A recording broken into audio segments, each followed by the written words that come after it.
자, 파동의 성질에 대한 얘기를 좀 해봅시다.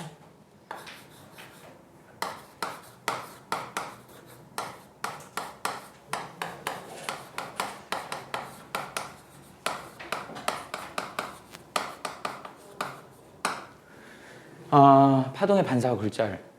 여기 이 장에서는 오히려 굴절에 대한 얘기가 훨씬 더 잘 나옵니다. 굴절을 정확히 여러분들이 알아야 되고, 굴절의 법칙 같은 경우는 물리학 2까지 같이 연결이 되는 거기 때문에 같이 연결을 해놔야 되는데, 우리가 이제 파동의 성질에 대한 얘기를 좀 잠깐 여기다 좀 리뷰를 좀 하면, 우리가 주로 다루는 게 이제 반사가 있고요.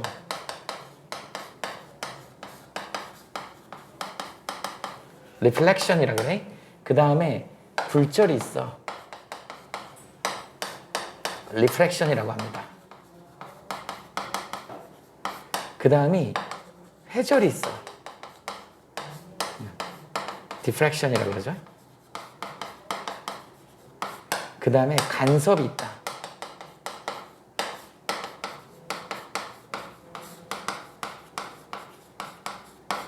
인터페런스 이렇게 얘기하죠. 그래서 반사, 굴절, 회절, 간섭 이렇게 얘기를 한다고.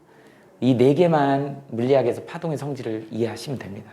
반사, 굴절, 회절, 간섭. 우리가 이제 여기서 이제 포인트를 두는 건 뭐냐면, 반사나 굴절은 봐볼래? 여기 봐봐. 지금 여기 분필이 입자잖아요. 이거 알맹이잖아. 이 알맹이를 칠흑해서 던져볼게. 튕겨 나가잖아.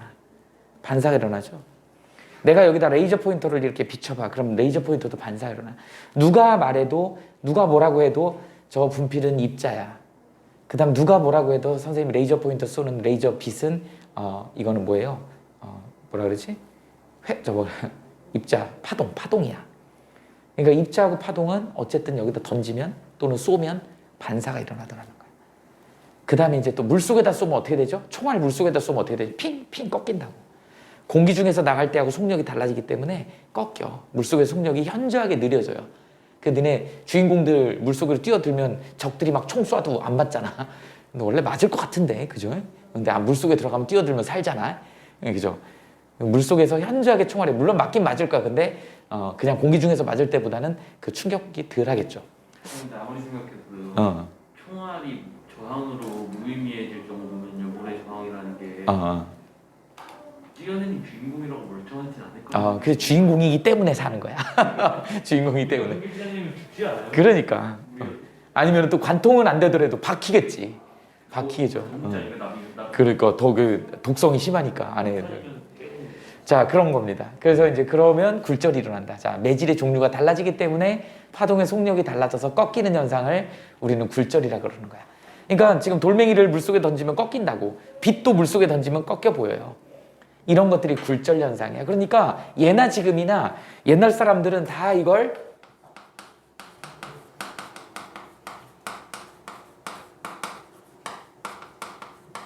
입자성, 파동성으로 다 설명이 가능했던 거야.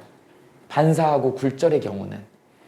회절 간섭은, 회절은 뭐냐면 장애물 뒤편까지 퍼져나가는 현상이야. 장애물 뒤편까지 퍼져나가는 현상을 우리는 회절이라고 한다. 어떤 걸 회절이냐 그러면 이렇게 있잖아. 이렇게 이런 슬릿이라 그래. 이런 슬릿이 있다 그래 봐. 여기다 물결파를 이렇게 했다 그래 봐. 그러면 이렇게 빠지지 않고 이렇게 빠져나가면서 점점 퍼져나가지. 이렇게 되더라는 거야. 그래서 이렇게 장애물 뒤편까지도 이 슬릿을 통해 가지고 퍼져나가더라는 거지. 이런 걸 우리는 회절이라고 얘기를 합니다. 퍼져나가는 거. 산을 넘어서 전파가 막 넘어가는 거. 우리 여자친구들 손잡고 화장실 같이 가잖아요. 화장실 안에는 같이 안 들어가지. 여자 화장실 같이 따라가 보질 않아갖고 같이 들어가니 혹시? 아니지. 바깥에서 야 영자야 시원해? 그러면 그래 시원해. 분명히 돌멩이 같은 거 던지면 문에다 던지면 안 들어가는데 소리는 들어가더라는 거죠. 선생님이 여기서 소리 지르면 바깥에서 소리가 또 가끔 우리 고3 수학생님 소리 들리잖아. 이 시간쯤 되면 들릴 시간 됐는데 그렇죠? 그 소리가 어떻게 들려 우리한테. 이게 다 막혀 있는데 저 문틈 사이 같은 데로 빠져나오는 거야. 이게 회절이야. 장애물 뒤편까지 퍼져나가는 현상을 우리는 회절이라고 한다. 간섭은 뭘까요? 간섭은 니네 요새 다 하나씩 있잖아. 그죠? 이거 콩나물 있잖아. 이어폰. 에어팟이요? 에어팟. 선생님은 집에 돌아다니는 너무 아까워서 줄 달린 그 이어폰을 썼더니 어떤 학생이 그러더라고요. 선생님 인싸인데요? 그래서 왜 그랬더니 요새는 인싸들은 줄 달린 걸 한대. 그래서 난 집에 있는 거 아까워서 나 놀리니? 지금 그랬더니 다 애들은 전부 그 에어팟을 갖고 다니잖아. 근데 에어팟도 가격이 틀리잖아요. 가격이 좋은 것들, 아주 비싼 것들은 어떠니 그 에어팟 안에 조그만 미니 마이크가 들어있어. 그래갖고 주변으로 오는 소음을 걔가 받아. 그래서 그 소음의 정보하고 반대되는 정보를 갖다가 뱉어내는 거야. 그러면 상쇄시키는 거야, 주변을. 그래서 주변 소음을 없애고 음악 소리만 깔끔하게 들을 수 있는 음소거를 일으키는 거지. 요새 무슨 스카라든지 독서실좀 시설 괜찮은 데는 너네 혹시 백색 소음이라고 들어봤니? 그래서 그 건물을 지을 때 그 건물 아까처럼 마이크 장치를 해갖고 외부에서 들리는 소음에 해당되는 반대되는 파동을 갖다 뱉어내가지고 그 소리가 못 들어오게 만드는 거야. 상쇄시켜갖고.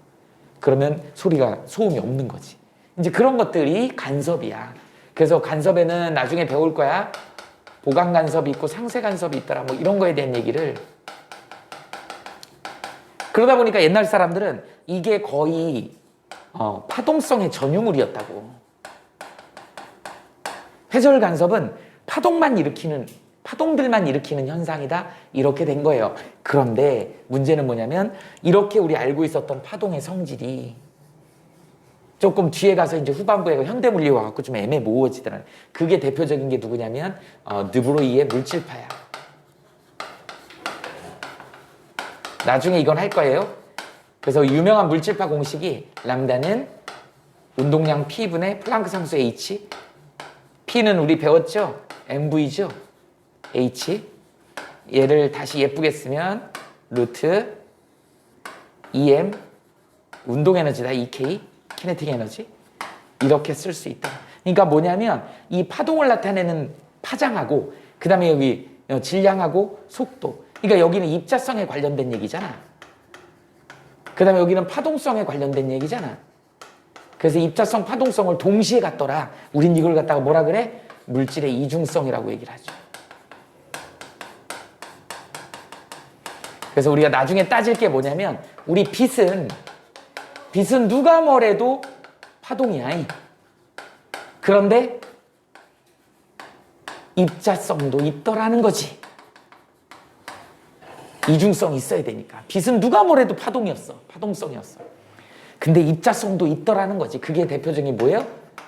광전효과라고 하는 아인슈타인이 노벨상을 받았던 내용이잖아. 우린 뭐라 그래 얘를? 광양자설이라 그래. 빛이 질량을 가진 입자더라 이렇게 설명하는 가설이에요. 그래서 그 광전자를 튀어나오게 하는 광전효과. 이번에는 뭐예요? 전자는 누가 봐도 입자성이지. 음극에서 튀어나오는 애잖아. 그래갖고 알맹이가 있어갖고 우리 화학 시간에도 배웠죠? 바람개비를 돌리잖아. 누가 봐도 입자야. 그런데 얘가 속도가 너무 빠르죠. 그러다 보니까 얘는 파동성도 있더라는 거지. 이런 거예요. 이거의 대표적인 게 뭐냐면 전자의 회절 간섭 무늬가 나타나더라는 거죠. 아니 알맹이임에도 불구하고 파동에서 나타내는 회절 간섭이 일어나더라는 거예요. 너무 작아가지고 너무 빠르니까 파동하고 똑같은 형태가 나타나더라는 거지. 그러다 보니까 어느 하나를 딱 직접적으로 너는 입자야, 너는 파동이야 얘기할 수 없다라는 거죠. 우리 유영이가 너무 모범생이어갖고 맨날 맨날 학교, 집, 도서관, 학원 맨날 거기만 왔다 갔다 하는 거야. 그런데 하루는 얘가 너무 힘든 거야. 그래서 너가 제일 일탈이라고 생각하는 데가 어디니? 네 스스로 생각했을 때. 네가 지금 사는 반경 내에서 네가 가장 일탈이다. 혼자 몰래 빠져나와서 붕어빵? 아니면 더 센 걸로? 저 공원 뒤에 가서 담배 한 대 피고 와? 너의 일탈이 뭐야? 그게 너무 올라갔어요. 그래. 너의 일탈. 네가 생각하는 가장 일탈. 지금 안 해봤어. 우와, 이거 봐.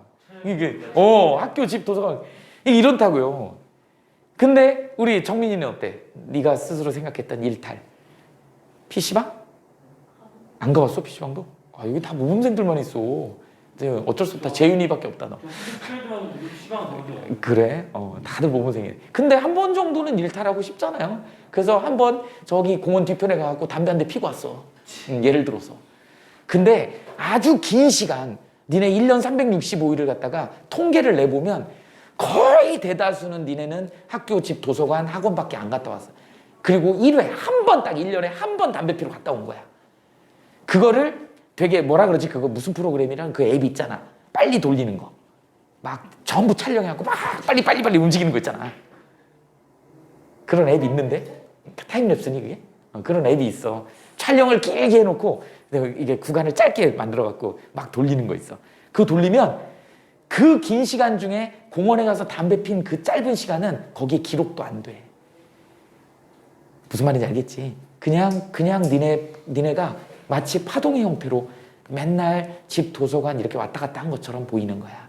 그러니까 우리도 그래. 우리 질량을 가진 이렇게 큰 애들도 그렇게 시간을 그렇게 해놓으면 우리가 마치 파동 형태로 계속 주기적으로 왔다 갔다 한 것처럼 보인다는 거죠. 선생님이 니네 이해를 돕기 위해서 쉽게 설명하려고 한 거야. 그렇게 되더라.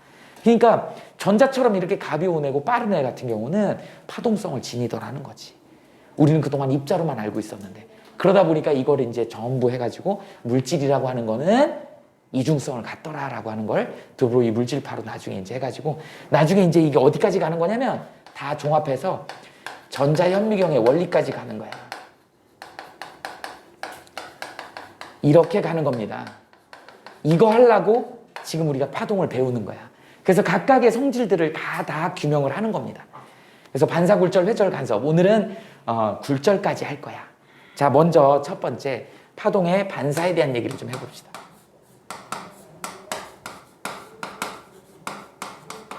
반사는 니네 너무 많이 알기 때문에 그리고 뭐 여기는 뭐 문제 나올 것도 없죠. 중학교 때 했던 거지. 반사는 무슨 법칙? 반사의 법칙을 따르더라.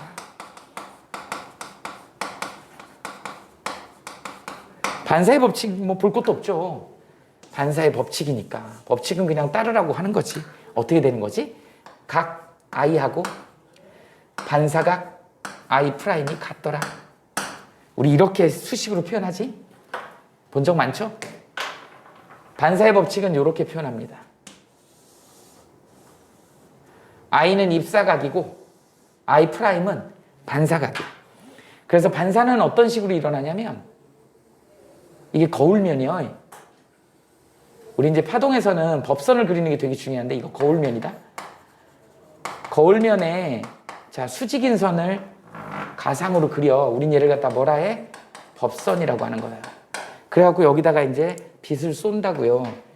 이런 각도로 빛을 입사를 시키면 정확하게 같은 각도로 튕겨나갑니다. 그래서 이쪽으로 이렇게 I, 이쪽으로 I 프라임 이렇게 되는 거야. 우린 얘를 갖다 뭐라 한다? 입사각이라고 얘기를 하고 얘를 뭐라 한다? 반사각이라고 한다. 입사각하고 반사각은 같다고 이렇게 표시하는 거지. 이걸 우리는 반사의 법칙이라고 얘기를 한다. 이쪽 들어오는 걸 뭐라 그래요? 입사광. 나가는 걸 뭐라 그래? 반사광. 이렇게 얘기하죠. 반사의 법칙을 따르는 거야. 뭐 어떤 경우도 반사의 법칙은 따라야지. 그래서 첫 번째 어떤 경우가 있어요? 우리 이런 거 있죠. 정반사가 있고 두 번째 난반사 이런 종류들이 있다. 정반사는 주로 거울이죠. 거울면에 대해서 지금 선생님이 그린 게 거울면이야. 거울이 있으면 여기에 이제 법선들이 다 다양하게 있다고 이렇게 뭐 이렇게 있다고. 그러면 빛이 이 각도로 들어오면 똑같이 반사의 법칙을 타고 이렇게 나가야 된다고. 빛이 이 각도로 이렇게 들어오면 똑같은 각도로 나가야 된다고. 빛이 이 각도로 이렇게 들어오면 똑같은 각도로 나가야 된다고. 이게 정반사야. 그러니까 우리가 거울을 봤을 때 특정한 각도에 서 있어야지 이게 딱 보이는 거잖아. 안 그러면 안 보이는 구간이 생기죠. 그게 어디야? 사각지대잖아. 그래서 사각지대 아빠 자동차 보면은 사각지대 있어갖고 잘못하면 막 사고도 나고 그러잖아요. 사각지대 없앤 거울이 어떤 거울이니? 없애려고 최대한 노력한 거울이. 아니. 저기 우리 편의점 가면 있어. 편의점 구석탱이에 있는 둥근 거울. 잘은 안 보이지만 가게 전체가 다 보이지. 이렇게 둥그렇게 만들어서. 이렇게 사각지대를 많이 없애려고 이렇게 구면으로 만들어 놓으면 그 거울 자체는 작지만 작은 거울 안에 편의점이 다 보이는 거야. 그러면 누가 뭐 딴짓하나 뭐 훔쳐가나 이런 걸 그 데스크에서 볼 수 있는 거죠. 이런 것들을 우리는 정반사라고 얘기를 한다. 난반사는 지금 여러분들이 보고 있는 선생님 칠판이나 책 같은 거 이런 애들이야. 얘네들은 울퉁불퉁하거든. 요 벽에다가 우리가 여기다 스크린으로 하고 여기다가 영상 같은 거 쏘면 보이거든. 이유가 이거 거칠거칠하잖아. 이걸 확대해서 보면 거울면이 이런 식으로 울퉁불퉁 이렇게 되어 있다고. 그럼 각각의 거울면이 이런 식으로 되어 있고 거울면을 상정하면 돼요. 이렇게 되어 있고 뭐 이런 거울면도 있고 이런 거울면도 있더라. 각각의 거울면에 대해서 법선은 이렇게, 법선은 이렇게, 법선은 이렇게, 법선은 이렇게 있을 거란 말이지. 여기에 이제 빛이 들어오게 되면 이렇게 들어오면 같은 각도로 튕겨나가야 된다. 빛이 만약에 이렇게 들어온다? 같은 각도로 튕겨나가야 된다. 반사의 법칙은 그대로 따라야 되니까 빛이 이렇게 들어오면 같은 각도로 이렇게 떨어진다. 빛이 여기로 이렇게 들어오면 같은 각도로 이렇게. 전부 다 뭐예요? 반사의 법칙은 성립을 하는 거야. 어떤 경우라도 거울면 하나에 대해서 반사의 법칙은 성립해야 된다. 이게 이제 우리 반사다. 그러나 고등학교 과정에서는 반사에 대한 시험은 잘 안 나옵니다. 그 다음에 반사회가 나왔는데 이거는 반사의 법칙이라기보다는 뒤에 가면 간섭에서 회절 간섭에서 나오는 부분이기 때문에 간섭에서 나오는 부분이기 그러나 반사회가 나왔으니까 하나 다른 거 한번 써봅시다. 반사 중에 고정단 반사하고 자유단 반사라는 애가 있어.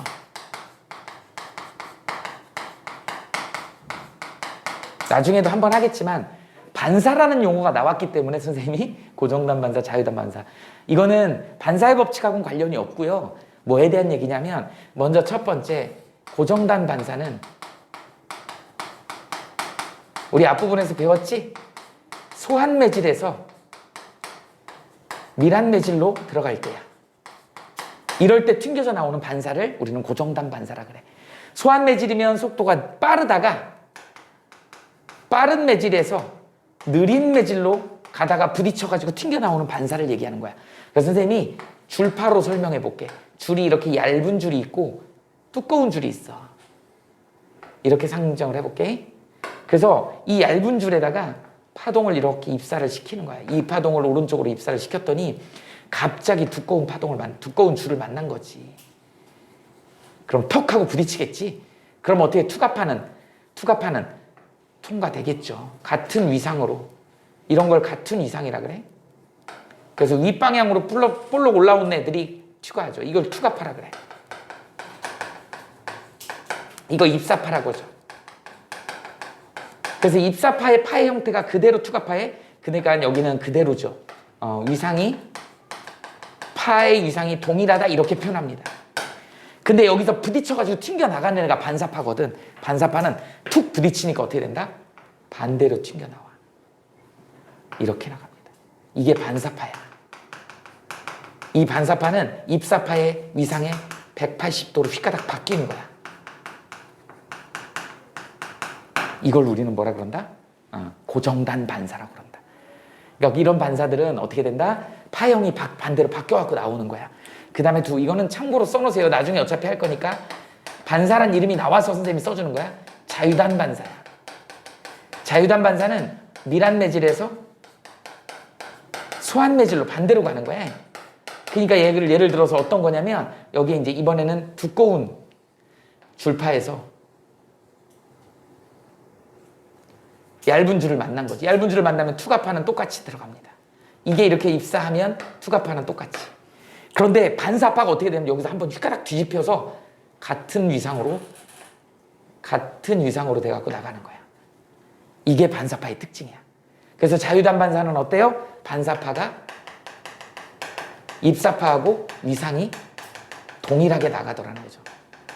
여기가 헛껍데기처럼 헐거우니까 한번 휘가닥 뒤집어서 똑같이 나가는 거야. 이런 특징을 보이는 걸 우리는 자유단 반사라고 한다. 그래서 고정단 반사하고 자유단 반사, 반사란 이름이 들어가 있어서 선생님이 반사의 성질에다가 나중에 어차피 할 거니까 참고로 써놓은 겁니다. 이렇게 파동의 반사는 요 정도 하면 돼요. 우리는 이제 뭐에 대한 얘기를 할 거야? 굴절에 대한 얘기를 할 거야.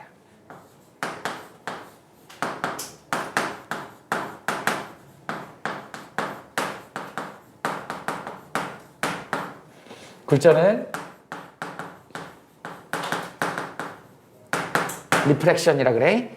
자, 굴절의 정의를 쓸 수 있어야 돼. 뭐라고 쓸까요? 서로 다른 매질의 경계면에서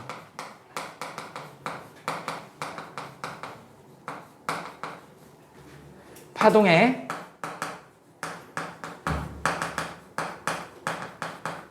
속력이 달라서 매질에 따라서 뭐 밀합 매질, 수합 매질이 파동의 속력이 다르다 그랬잖아.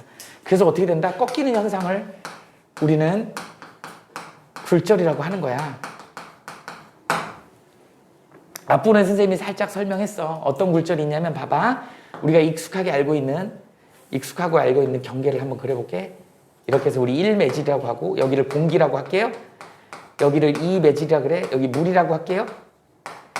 자, 이런 경우에 법선을 그리면 법선은 무조건 경계면에 수직이게 그리는 게 법선이야. 이렇게 그려놓고 여기다 이제 빛을 쏴볼게. 빛이 이렇게 들어가더라는 거지. 그래갖고 우리는 경험상 이렇게 꺾이는 건 너무 잘 알고 있어. 물 쪽으로 꺾이는 걸 너무 잘 알고 있죠. 그래서 아까도 잠깐 얘기했지만 얘를 소한 매질이라고 하고 얘가 밀한 매질이라고 얘기를 했지. 그래서 법선 쪽으로 꺾이는 거, 이렇게 되는 현상, 이걸 굴절이라고. 그런데 얘를 왜 밀한 매질이고 얘를 소한 매질이라고 했냐를 또 알아야지. 여기가 느린 매질이에요. 속력이 느린 매질. 여기가 속력이 빠른 매질. 공기하고 물을 비교했을 때 경계면에서 빛이라는 파동, 즉 전자기파는 공기 중에서는 되게 빠르게 전파를 하고 물속에서는 느리게 전파를 하더라. 느리면 어떻게 된다? 법선 쪽으로 붙더라. 그랬을 때 이 각도를 우리는 뭐라 그런다? 입사각이라고 그러고 여기를 뭐라 그래? 굴절각이라고 그런다.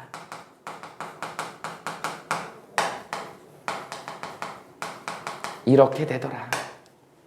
이거를 선생님이 이제 증명을 한번 해볼게요. 자, 여기다 이렇게 있을 때 간단하게 해볼게. 이렇게 법선이 있어. 여기가 공기고 여기가 물이야. 자, 아주 선생님이 극단적인 거 한번 그려볼게요. 이렇게 해서 빛처럼 이렇게 되는 애랑, 자, 이렇게 해가지고 소리처럼 이렇게 가는 애랑, 자, 만약에 공기하고 물이 이 경계면이 아니고 둘이 똑같다 그러면 원래는 원칙은 이대로 가야 되는 거잖아. 이게 가는 게 원칙인데 얘는 이쪽으로 꺾이고 얘는 이쪽으로 꺾였잖아. 이랬을 때 누가 속력이 빠를 거냐라고 얘기하는 거는 이렇게 수학적으로 증명하시면 됩니다. 이 공기하고 물의 경계면을 이렇게 그렸다 그러면 이 경계면을, 자, 시간 t에 의해서 갈 때 여기로 내려갔다, 경계면이 이렇게 내려갔다고 상상해 봅시다. 이 동안이 델타 t 동안 간 시간이야. 그러면 A라는 파동하고 B라는 파동이 있어. 그랬을 때 얘는 정상적으로 매질이 다르지 않았을 때 전파되는 속도죠. 전파되는 모양이지. 근데 이렇게 꺾이는 거랑 이렇게 되는 거를 비교해 보자는 거죠. 자, 우리는 지금 속도를 비교해야 돼. VA는 어떻게 쓸 수 있어? 같은 시간 델타 T분의 이동거리 SA를 써야죠. SA가 어떤 건데 여기서 이게 SA죠. 이게 뭐가 되겠어? SB가 되겠지. 맞아요? 그러면 어떻게 되냐? VB는 델타 T분의 같은 시간에, 자, SB가 되겠지. 당연히 누가 더 커? 이게 더 크지. 그래서 VB가 속도가 더 빠른 거야. 그 이제 앞으로 이제 어떻게 하면 돼? 법선에서 멀어지면 속도가 빠른 거야. 법선 쪽으로 가까이 꺾이면 속도가 느린 거야. 이렇게 수학적으로 증명을 하는 겁니다. 그래서 이것 때문에 우리가 여기가 밀한 매질이 된 거고 여기가 소한 매질이 된 거야. 그래서 아까 선생님이 얘기했죠? 이렇게 했을 때, 자, 법선을 그렸어. 여기가 공기야. 여기가 물이야. 이번엔 여기에 금붕어가 살고 있다 그랬죠? 이번엔 여기 금붕어한테 말을 걸었다 그랬지? 야, 붕어야, 뭐하니? 이렇게. 그랬더니 붕어한테 말을 거는 이 음파는 이렇게 들어갔다가 이렇게 꺾이더라는 거죠. 음파라고 하는 이 파동은 어떻게 되더라? 이쪽 가서 이렇게 멀어지더라는 거죠. 아, 얘가 소한 매질이구나. 아, 얘가 밀한 매질이는구나. 상대적인 거니까 이렇게 되더라. 그러니까 매질이 같이 공기여도 어떨 때 어떤 파동, 빛을 썼을 때는 얘가 소한 매질이지만 음파를 썼을 때는 밀한 매질이 될 수 있더라는 거지. 그러니까 파동에 따라서 밀하다 소하다가 결정되는 거라는 거야. 이게 이제 굉장히 중요한 굴절 현상이다. 됐어요? 이 밀하다 소하다로 또 구분하는 것 중에, 밀한 매질, 소한 매질로 구분하는 것 중에 대표적인 예시를 들 수 있는 거가 어떤 게 있냐면, 쓰나미. 우리 뭐라 그러죠? 지진 해일이 있죠. 지진이 일어나면, 자, 외국에 놀러 갔다가 지진이 일어나면은 굉장히 물이 쫙 빠져요. 바닷가에. 그때 바닷가 나가서 조개 죽고 그러면 큰일 납니다. 조금 있다가 저쪽에서 물이 막 들어와. 근데 그렇게 막, 현저하게 물이 막 들어오는 느낌은 아니야. 그러니까 거기서 논단 말이죠. 물 들어오나? 막 그러면서. 근데 이게 눈앞에로 오게 되면요. 집채만한 파도가 돼버려요. 이런 게 해일입니다. 지진 해일. 정말 조심해야 돼요. 근데 그게 뭐 물이 얼마 안 되는 것 같아도 우리가 발만 떠버리면, 더더군다나 선생님처럼 다리 짧은 사람은 물 조금만 와도 금방, 그죠? 물에 둥 뜰 거 아니야. 물에 둥 떠버리면 내 의지하고 상관없이 몸이 물에 떠서 간다고. 그럼 어떤 일이 벌어지냐? 그 쓰나미에 쓸려온 나뭇가지나 이런 게 되게 날카로워. 거기에 찍혀 죽는 거야.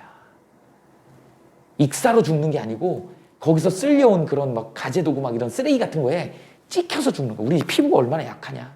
나뭇가지에 찍혀가지고 죽고 막 이렇게 죽는 거야. 아, 그러면 쓰나미에서 살아남으려면 구명조끼도 구명조끼지만 약간 갑옷을 입어요. 그렇지. 그러면 안 뜨지. 그러니까 뭔가 막아줄 수 있는 게 있어야 되는 거야. 이게 뚫려서 죽는 거라니까. 쓰나미 무조건 그러니까 지진, 해안가에서 지진이 일어나면 어떻게 된다고? 높은 지대로 들고 뛰어야 돼. 산으로 올라가야 돼, 무조건. 이제 그 원리를 이 밀합매질, 소합매질로 한번 선생님이 설명해 볼게요. 자, 쓰나미가 이제 이런 식으로 해안가에서 일어나는데 이렇게 되더라. 그래서 여기가 지금 어떻게 된다? 해안가에 얕은 물이라고. 상대적으로 이제 여기가 깊은 물이죠. 지진해일이라고 하는 건 어떤 거냐면 이 깊은 물에서 어떻게 돼? 여기에 지진으로 인해 갖고 이 땅덩어리가 훅 꺼져버린 거야. 그래갖고 여기 빈 공간이 생겨버린 거지. 그러니까 여기에 이제 외부에서 먼 바다에서 바닷물이 일로 들어온다고. 이게 보충해주는 해류라 그래서 보류라 그래요. 이 보충해주는 해류가 일로 확 들어오면서 여기서 파동이 생기는 거야. 이렇게. 이 파동이 생기는 거라고요. 그런데 깊은 물이잖아. 자, 깊은 물에서는 어떻게 된다고? 음파는 속도가 빨라요. 얕은 물에서는 음파는 속도가, 물결파는 속도가 빠르고 물결파는 속도가 느리다. 우리 파동의 속력 어떻게 표현하죠? V는 F 곱하기 람다라 그랬어요. 여기도 V는 F 곱하기 람다라고 표현했잖아. 그런데 지금 여기 지진은 꽝 일어났을 때 지진의 에너지는 이 F하고 관련이 있는 거야. 그러니까 이 F나 이 F는 일정한 거라고. 지진으로 인한 이 진동수는 일정한 거예요. 그런데 얘는 깊은 물이다 보니까 속도가 빨라. 속도가 커. 그럼 파장이 길어지지. 그러니까 파장이 길다는 얘기는 이 먼바다의 파장은 길어요. 이렇게. 그런데 얕은 물은 어떻게 된다? 이게 상대적으로 소환매질이거든. 밀합매질이거든. 얘는 소환매질이거든. 그러니까 속도가 느리다고, 파장이 짧아진다고. 그러다 보니까 이놈의 파도가 이렇게 되더라는 거지. 파도가 밀려갔다 밀려나가야 되는데 밀려가기 전에 또 오고 파장이 짧아져 버리니까 여기서 이 파장이 짧아지더라는 거야. 왜? 속도가 느려갖고. 이게 쓰나미의 기본 원리다. 깊은 물이 속도가 빠르더라. 그래서 파장이 길더라. 이걸 그대로 응용한 게 너네들한테 또 시험 문제 나온다고요. 그게 굴절로 같이 나온다고. 어떤 애가 나온다? 이런 큰 수조에다가 물을 집어넣어요. 그래 놓고 이쪽 반틈을 되게 두꺼운 유리판을, 여기 두께가 D인 이런 유리판을 여기다 까는 거야. 그래 놓고 위에서 여기서 쳐다보고 여기다 이제 진동자를 설치해 갖고 여기서 진동을 땅땅땅땅 주는 거야. 일정하게. 그럼 여기서 이제 물결이 생기겠지. 물결이 이런 식으로 생기겠지. 이제 현실적으로 이렇게 해보시자. 이렇게. 왜 이렇게 했는지 알겠죠? 여기서 여기는 깊은 물이야. 여기는 유리판 때문에 얕은 물이지. 똑같은 얘기잖아. 깊은 물이 속도가 빠르니까 소환매질이지. 얕은 물이 속도가 느리니까 밀합매질이지. 이렇게 된다고. 그래서 위에다가 전등을 비춰가지고 밑에 흰 종이를 깔아가지고 그림자 모양을 보는 거야. 그랬더니 얘가 이제 그림자 모양이 이렇게 있고 물결 무늬가 나타나는데 물결 무늬가 이렇게 나타나더라는 거야.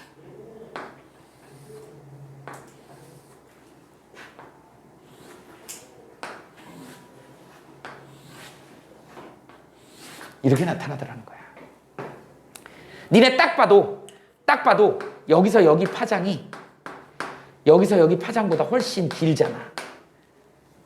그죠? 파장이 길면 어떻게 된다고? 깊은 물이야. 그래서 여기가 깊은 물인 거야. 여긴 누가 봐도 얕은 물인 거야. 이렇게 되는 거야. 그러면 이 경계면 이 경계선이 여기겠지. 깊은 물이고 얕은 물이니까. 깊은 물이고 얕은 물이니까. 이렇게 된다고. 그럼 파동이 어떻게 진행하는 거야? 이거에 수직하게 들어와야 되니까 얘가 이렇게 파동이 이렇게 들어오는 거야. 그리고 이렇게 꺾이겠지. 이걸 갖다가 이제 법선을 여기다 이렇게 그리면 이게 입사각이 되고 이게 굴절각이 되는 거야. 그래서 파면이 지나가는 거를 수직으로 이게 직각으로 이렇게 들어온다고 가정을 하고 직각으로 나간다고 생각하면 비처럼 나타낼 수 있는 거야.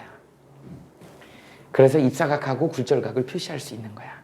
그러다 보니까 봐봐. 법선에 붙은 거 보니까 얕은 물, 이게 소환매질이잖아.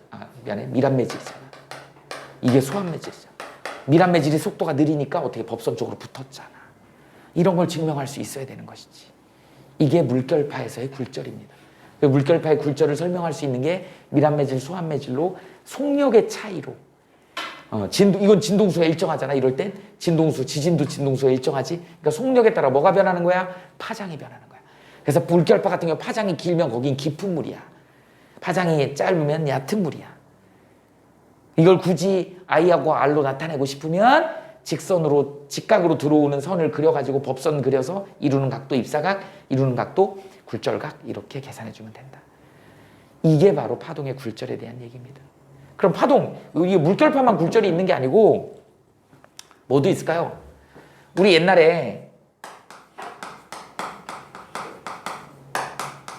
몇 분이냐? 낱말은 새가 듣고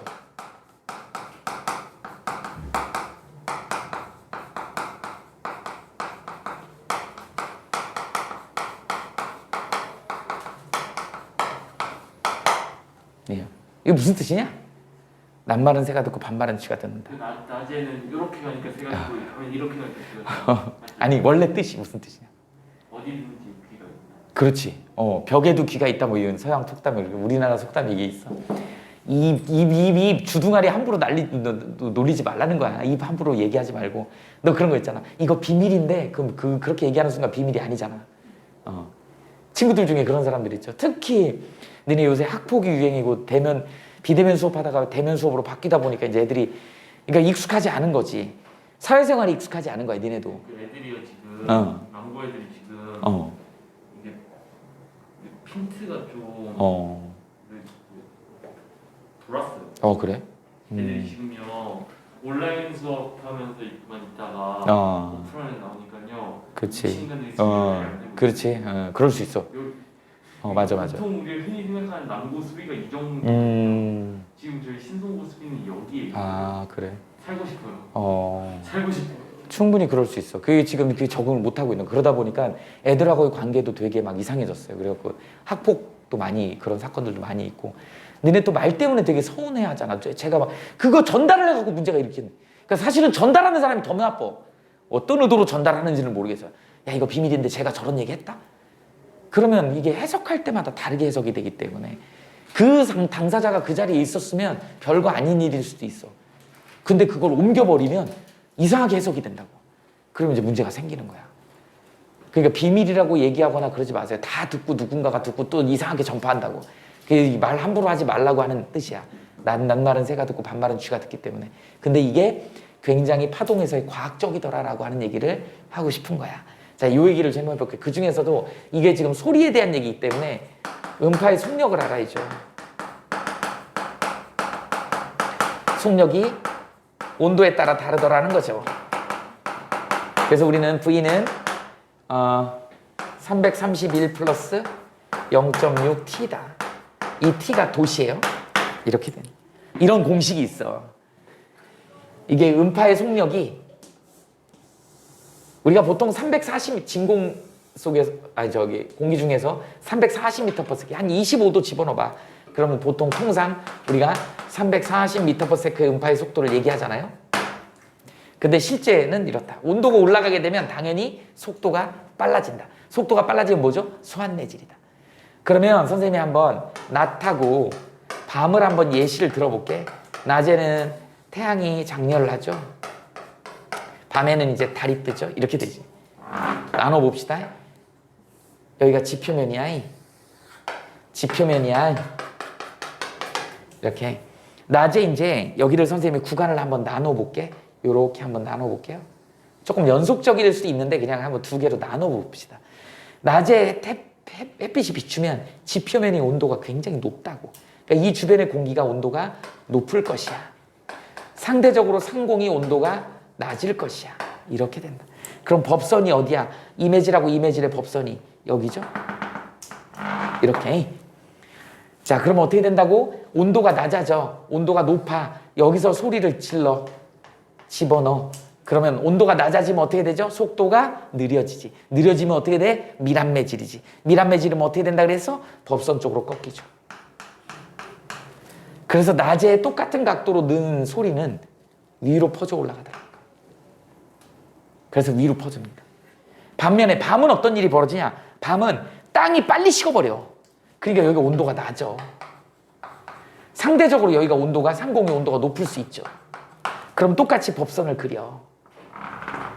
그래갖고 여기다 같은 각도로 소리를 집어넣어. 그럼 어떤 일이 벌어져? 온도가 높으면 속도가 빨라지니까 법선으로부터 멀어지지. 그러니까 얘가 이렇게 되는 거야. 그러니까 밤의 소리는 이렇게. 그래서 밤의 소리는 아래로 깔리는 거야. 그 쥐가 듣는 거야. 낮의 소리는 위로 튕겨 올라가는 거야. 그래서 새가 듣는 거야. 이게 굴절 현상이다. 빛의 굴절도 똑같습니다. 그래서 이 오아시스 같은 거 보이고 가끔 이상한 저기 막 바다 위에 막 배가 거꾸로 뒤집혀서 보이고 막 이런 현상들 있지? 그런 현상들이 전부 다 이 빛의 굴절, 소리의 굴절 이런 현상들이다. 이게 속도 때문에 그런 거야. 매질 회절이야. 회절입니다. 저 장애물 소구의 저 간격으로 소리가 들리는 거예요. 이렇게 일단 여기까지 좀 적어볼게요. 다음 시간에 연결해서 할 거야.